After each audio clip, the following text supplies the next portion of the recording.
Mike Lokamba oh lelo tomoni auti ko yamba prophète Mike Lokamba na mambo 40 cm abetaka yo. Mike Lokamba, comment à ton âge ozala mayele ti? D'abord la vérité monsieur ya koloba Mike Lokamba, tu as d'abord utilisé Keren Moyo sexuellement et en plus bandeko tout bazaki na kati ya shit na yo. Au traité bango tina basara to la bazaki na kati na babiso apegi titan mema biso na baerreur. J'avais remarqué que tu es un monsieur oza na mayele moza na politique moko boye yo moko gagner mais bateau oza na bango ba gagner ti. Mon frère, tu dois te respecter. Oza mukolo. Respecte-toi kene na ba lignée ya ba kene na ba lignée ba vena biso ba comme les arasunani grand frère na biso Alain Dele. Omoni ba émission comment ça là? Asakita parce que abike et surtout dans le bac internet des églises. Donc chrétien mutu boye ba ko finir l'homme sous famille na yo ba ko finir c'est pas bien. Affaire ya Mike Lokamba tu ko ça la émission na prophète moko pona Karine Mokonzi Basim diabolique to le la paix guerre ya Ken Piana na Saratola ndenge ba comme déjà ben jour et comme exagéré ben jour et comme Yamabe par rapport à analyse sur le net. Dans un problème na Ken Piana té dans un problème na Jérès Malele té mais vis-à-vis à comportement bazo se comporter na ba artiste minene ba apaiser ata. Au moins en France c'était maïté na kati ya site na ye. A cause ça jamais analyse à Karine. C'est pour éviter le pire. Mais vraiment Mike Lokamba à ton âge grâce mbisi oya banda makambu grâce mbisi la sexy. Oh atikala presque ba moitié nu. Osalila ya analyste. Ozomona ke ozolingaka ke non ozana ka actualité. Problème nini? Oyo Ken Piana, oyo Mame Mili, bazana ngo na fait rigola. Bo mona ke non, bozo répondre fait rigola outin la binoka marque house. Mais so basali yango. Na soi-disant Monatie botalelanga Congo température ya maman Rosette la fleur Nadambu. Après avoir défilé na ba site Pola mais cette fois Congo Température TV. Désormais, suivez-nous sur cette chaîne. Congo Température TV. Congo Température. La patronne Rosette la fleur d'amour, chaîne à solo. Émission religieuse. Théâtre, musique, environnement. Bah, émission sportive. Émission politique, donc nulle part ailleurs. Pour nous avons information à temps réel. Congo Température. Et yena mo pepe asika. Ya tobina Congo Température. Et yena mo pepe asika. Bienvenue Boy Malamu na ba chers abonnés nyonso ya Congo Température. Un grand merci à maman Rodette la fleur d'Ambour. Un grand merci à l'équipe technique Mobimba ya Congo Température depuis Kinshasa, Shadak Discored. Un grand merci aussi à Christian Moukendi Tour et la régie finale. Un grand merci à Joe Lili à Talanchan, un autre analyste sponsor, P producteur. Il y a émission Lola Kaya Congo, analyse sur le net. Un grand merci à Clabo Boula, le mignon garçon de Paris, le baby face et le Nyabana Mikio, le boss Oudja Nazali Kolanabiso. Bana potoman dans le monde entier. Monique internet est à bouger. Na profité na remercier Bitkinton Mac Litoche. Ou tu rendre hommage à DJ Arafat. Un grand merci. Naïe vraiment parce que Azali vraiment Kolela na Côte d'Ivoire pena petit naïe son fils Nengemwa Lobaki DJ Arafat. Un grand merci na bateau nyonso bado savourer vraiment mikolo oyo Congo Température pe ba kermesse comme ke pe na suka. Pour un appétit, salutation na bateau nyonso bolandi biso durant semaine passée les gars qui émission les gars qui analyse sur le net à moko alelo donc on met un peu ya kolobela moi quelques sujets aux les cana et surtout par rapport ya affaire ya Mike Lokamba tu ko ça la émission na prophète moko pona Karine Mokonzi Basim diabolique to kolobela pe guerre ya Ken Piana na Saratola N'est pas comme déjà ben jour et comme exagéré, ben jour et comme Yamabé par rapport à l'analyse sur le net. Ah, tout le monde qui baza une église au milieu de village. Et tout le monde n'a pas biso Mike Lokamba. Oh le lot moni a otiko yamba prophète. Ah Mike Lokamba. Na mambo 40 cm à Betarayot. Mike Lokamba, comment à ton âge osala maël ti? D'abord, la vérité, monsieur Oda Koloba, Mike Lokamba, tu as d'abord utilisé Keren Moyo sexuellement. Et en plus, bandeko tout bazaki na kati ya shit na yo. Au traité bango tina basara tout la bazaki na kati na babiso apeli titan mais biso na ba erreur. Est-ce que il faut te communiquer? Au moins instant mboyebi ke non, mutu wana bo esimbaraté. Au moins na Frank Stema été na kati ya shit na ye. À cause ça, jamais analyse à Karine. C'est pour éviter le pire. Mais vraiment, Mike Lokamba, à ton âge, grâce Mbisi, oh ya banda makambu, grâce Mbisi la sexy. Oh, atikala presque ba moitié nu. Ou salila ya analyse. Ozo monake, ozo lingara ke non, ozo na kati actualité. Déjà yona Karine et Simbakati. D'abord, Yomoko, d'abord, il y a des signes aux diaboliques qui pas na Yomoko. Parce que bateau tout bazala qui pas na yo. Ce qui na Afrique est lengi. Vous avez mutu moko to tika ne bateau tout balongwe. Ba ke ko embrasser Ken Piana.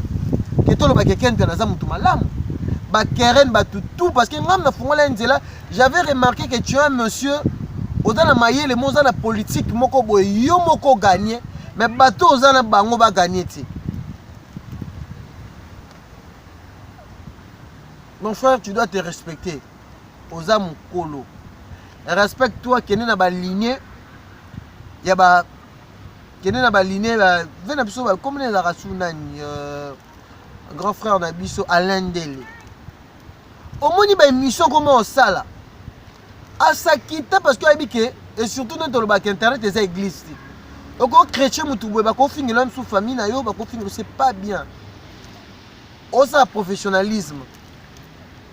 Quand toi, tu as utilisé des gens.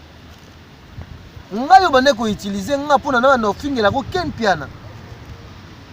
Mais les gens ont profité pour ça. On se bota langa. On a insulté ken piana dans ma vidéo. On a polémique, mais dans une insulte ratée. Si on a une vidéo, dans le combat Ken Piana, parce que Ken Piana pe, par rapport à Makambouya Karine. Et on a appelé ah, bomoni boy, parce que moi, dans la position, on a appelé Nazabongo, je travaille ensemble avec ma consoeur Karine Mokoti. Mais je ne peux pas, dans le comportement Yakala, je ne suis pas là pour insulter, pour critiquer des gens. Solo on a fait l'analyse, on a entendu Sarah Mike Lokamba. On a critiqué jamais. Le lobo à niveau au Sarah Tola, na Ken Piana ba komi nango. Ils ont bien été. Ba komi ko finga la même makamako intime. Sarah Tola pas komi ko finga pona ni pona ba leader. Siko bozo tia bango wapi.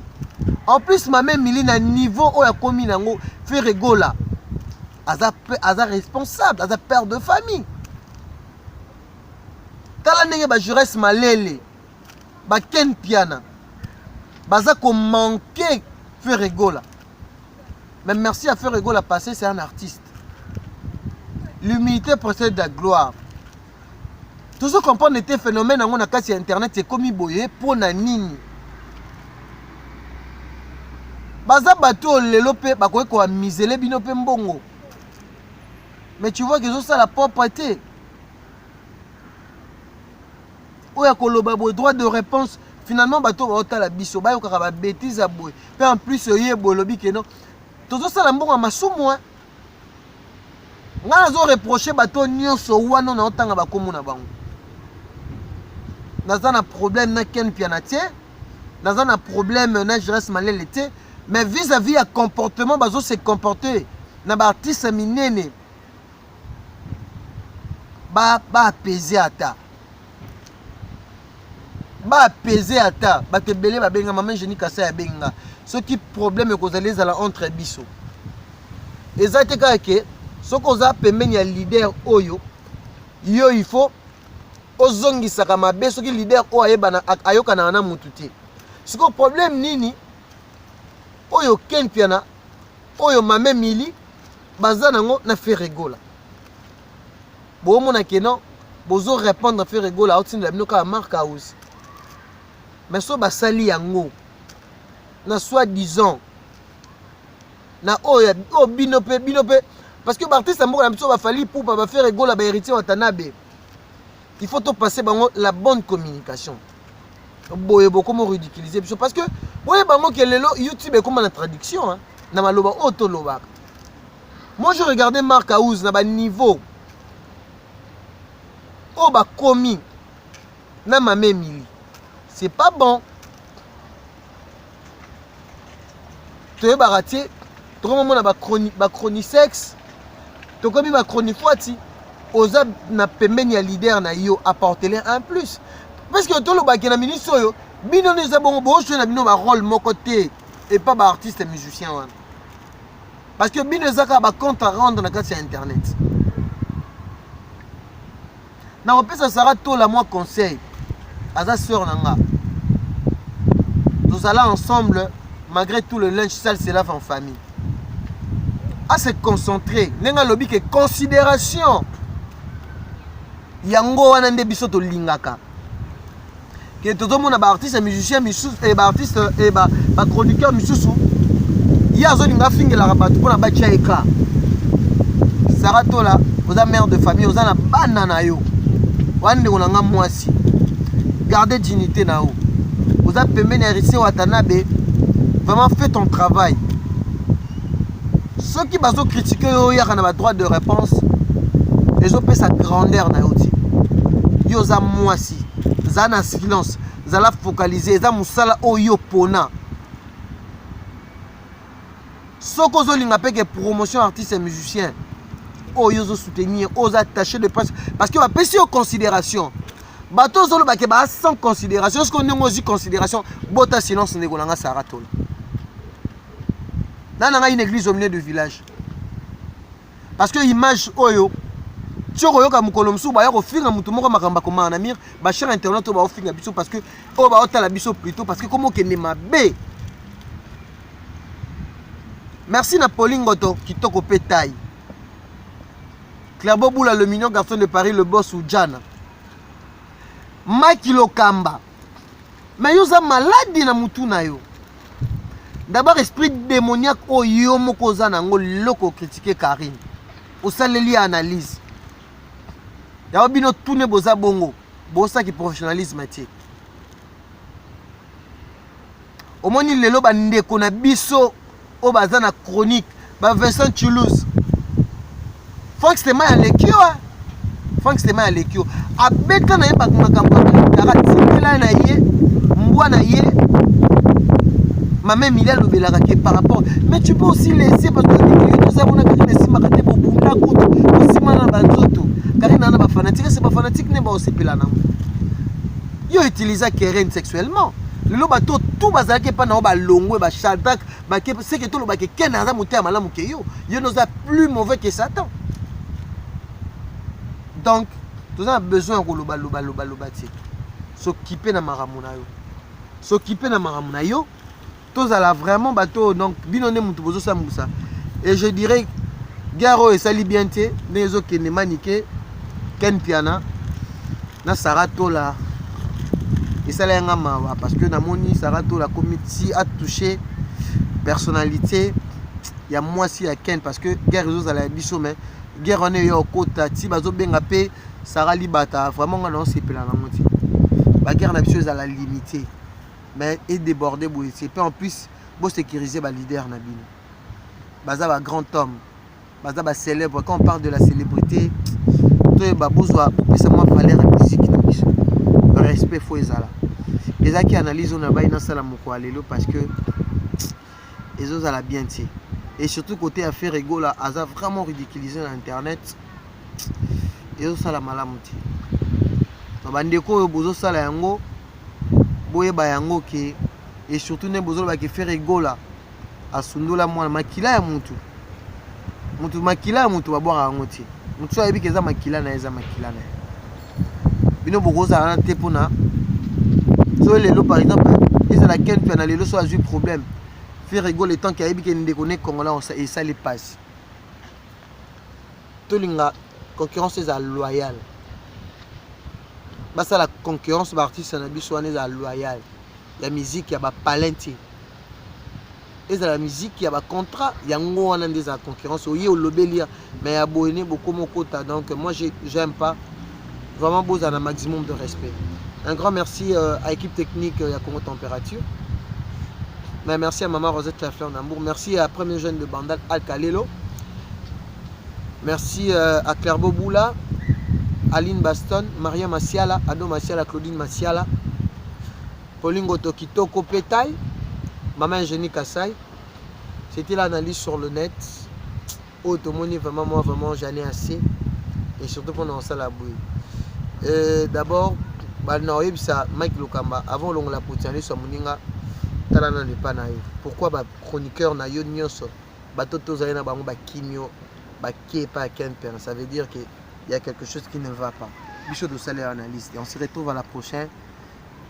Bye bye.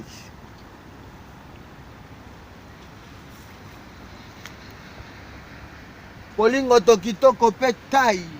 Mon atier, botalelanga, Congo Température, ya maman Rosette La Fleur, Nadambu. Après avoir défilé, na site Pola, mais cette fois Congo Température TV. Désormais, suivez-nous sur cette chaîne. Congo Température TV. Congo Température. La patronne, Rosette La Fleur d'Amour, chaîne à solo. Émission religieuse. Théâtre, musique, environnement. Émission sportive. Émission politique, donc, nulle part ailleurs. www.congotempérature.com. Pour nous avoir information à temps réel. biso nyonso tobina Congo Température eye na mopepa sika ya tobina Congo Température